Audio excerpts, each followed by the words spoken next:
పిల్లలు అలా అని influence చెప్పి పిల్లలు కూడా ఇదే చదువుతానేది ఇంట్రెస్ట్ అన్నా కూడా అది కూడా మనం ఎంకరేజ్ చేయకూడదు. ఎందుకంటే వాళ్ళు తెలియనటువంటి వయసు.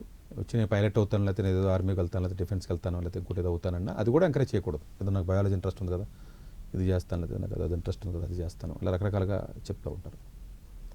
అవేర్నెస్ సరిగ్గా లేకపోవడం.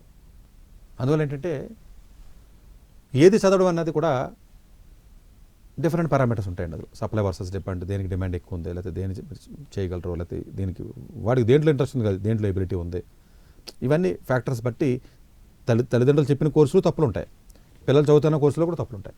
అది కరెక్ట్గా జడ్జ్ చేయాలి. కాబట్టి మేబీ కొంత అనాలిసిస్ చేసినట్లయితే కేసు టు కేసు దాన్ని బట్టి చేసి తప్ప పిల్లోడు అడుగుతున్నాడు కదా అని చెప్పి చేసినా డేంజర్ అయ్యాడు సార్.